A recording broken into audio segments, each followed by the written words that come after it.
The Edge of Wonder presents Contact in the Desert 2018.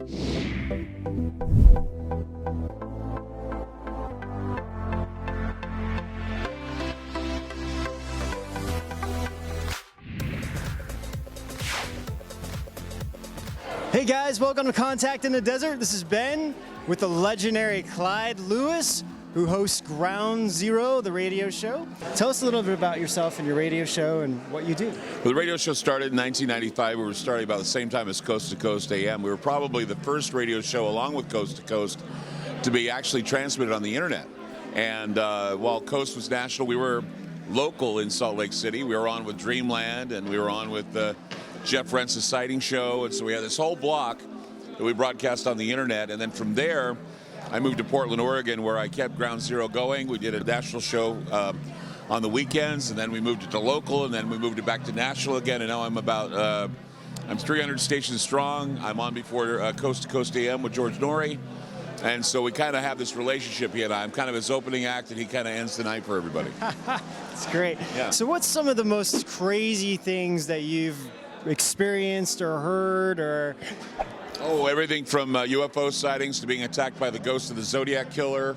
Gosh, I could go down a whole list of crazy stuff that's happened to me. And you know, it comes with the program. It comes with the business. I mean, you mess in these areas, you're certainly going to be having a number of things happen to you that you're not going to be able to explain. I mean, I don't know how you tell your wife, "Oh, I'm out. And I'm going to go hunt down a bunch of ghosts and try not to bring anything home." You know, that's exactly what we do. So interesting.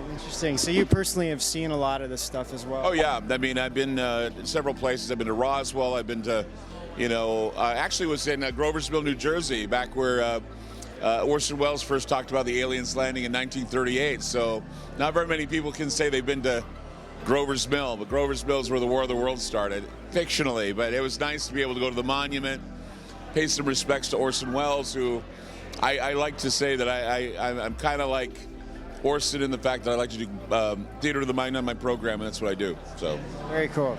So I saw your panel the other day, a discussion about AI technology and the quantum field and where things are going.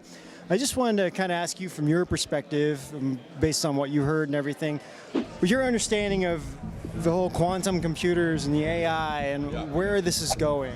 Yeah, well, it's going in a direction that I think a lot of people are unaware that we are literally being controlled by the computers. The algorithms, of course, are controlling us. They're focusing on some of the more radical and extreme attitudes. I mean, when you think about racism, many people think that racism is out of control because of the Trump administration, when in reality, only 1% of the population of the United States would be probably in the realms of being racist or bigoted in a way. That's 1%, but yet we're hearing about it's everybody. 1% of one group believes that they're victimized here, they're victimized there. It's a currency. Victimization is a currency now, and it's because of the fact that the internet has created this social downfall. It's about, you should have a civil responsibility, a social responsibility, but we're letting the internet take over the social cohesion and the lack of social cohesion in this country and in the world. And so what goes on is the algorithms focus on the most extreme areas of the internet. It focuses on the racist comments by Roseanne. It focuses on the weird things the president tweets. It focuses on what some troll will say on your Facebook page. And that's why we're feeling ourselves dividing. But pretty soon you can't divide the substance to the point where it won't have a breaking point, and America will start to eat itself. And that's what I'm worried about, is that we need to take control of the algorithms and not have them control us. So it was kind of interesting because the concept or the topic of CERN came up on the panel discussion. Yeah. And you were kind of relating it to something really interesting, and I thought you could just talk a little bit about that from your understanding, maybe what's going on. Well, I was relating it to Stranger Things, and I think a lot of people don't know that Stranger Things was originally going to be called Montauk. Montauk Project, I think it was. Montauk Project, the idea of time travel, the idea of opening up a portal.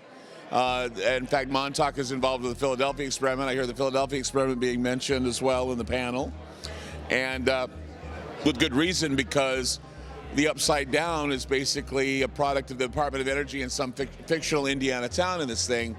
And they asked Ernest Moniz, who was actually the Secretary of Energy, they asked him on the Chelsea Handler program, they said, So what do you think of Stranger Things? And he says, well, it's not.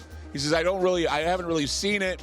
A lot of it's fiction, but he says what it is in fiction is that we do play in different dimensions, and we do play in the upside down. And everybody, Don Cheadle was in the group, and a bunch of others were laughing uncomfortably. But then it got really awkward when he says, I'm telling the truth. I will note that actually we do work in parallel universes. Well, do you really? Is that Yes. I'm going to go home and drop some acid. And so I decided to do a little bit more research. Found out that people like Geordie Rose, for example, who is the head of the CEO of Kindred, the CEO of the D-Wave computers. D-Wave computers are being used at CERN, and he said with a D-Wave, says with D-Wave and with Kindred computers, they are going to have the capability to bring through portals and Rosen bridges characters that he compared to what Lovecraft created. So I'm thinking, oh, so this is a lot like The Mist by Stephen King, where the Arrowhead Project went out of control and all these strange monsters came through. Something like Coming from the Abyss or all these ugly creatures. So, we're messing with particle physics. We're messing with opening the upside down. And of course, we could have any kind of creature could come out, and like the Demogorgon. I'm not looking forward to shake hands with the Demogorgon, but hell, I don't think I am. Science wants to do it, then by all means, if they can take the Demogorgon and make it work for them, then by all means, yes. But until then, I don't want to have anything to do with the Demogorgon. That's for sure. The Edge of Wonder. Let's end it on kind of on a positive note. Do you think maybe if the more benevolent people got a hold of AI or trying to create this, using it in a benevolent form, do you think there could be some positive things out of it? I'm thinking that it's not about benevolence or malevolence. It has a lot to do with the fact, do the computers like us? If they don't like us, computers are amoral. They don't care. They'll see a reason to wipe us out. I think that's why we're seeing the division right now that we're seeing. It's not that the government's doing it, it's the algorithms that are doing it. We buy into the algorithms, the media buys into the algorithms, and so we're all basically saying, well, this person has viewpoints that I don't subscribe to, so therefore I'm not going to talk to him. It's because the computers have taught us how to do that. And if we learn that we're all people and we all have valuable things to put into the conversation, and don't let the computers rule us and tell us how to think, then I think that's when we're going to beat it.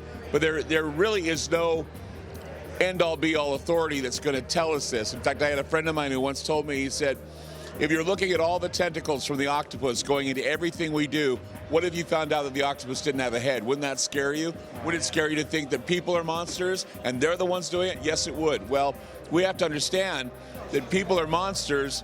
They program these computers, and the computers mimic the monsters. So we need to be aware of the fact that we're creating a cyber Frankenstein with the algorithms. That's a scary thought.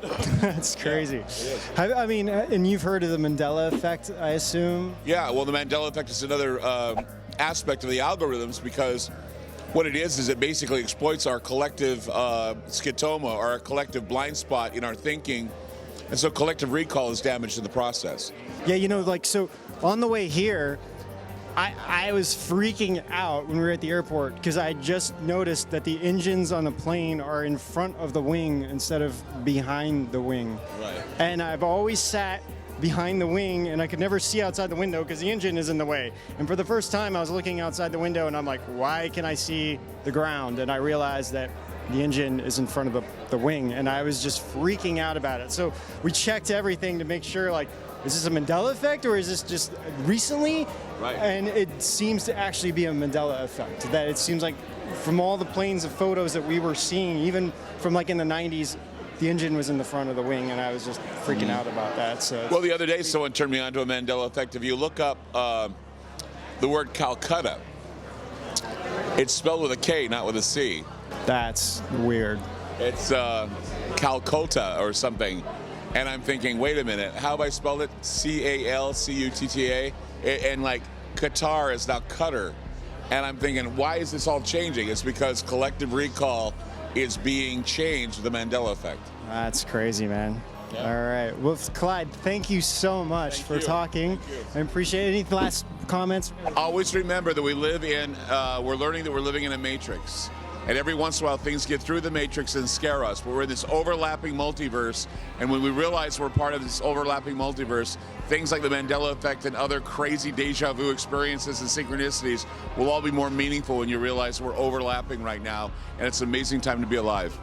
Thank you. That's such a great way of looking at it. Thank you, Clyde. All right, you guys, thanks so much for Contact in the Desert. This is Ben and Clyde Lewis. And we'll see you guys out on the edge.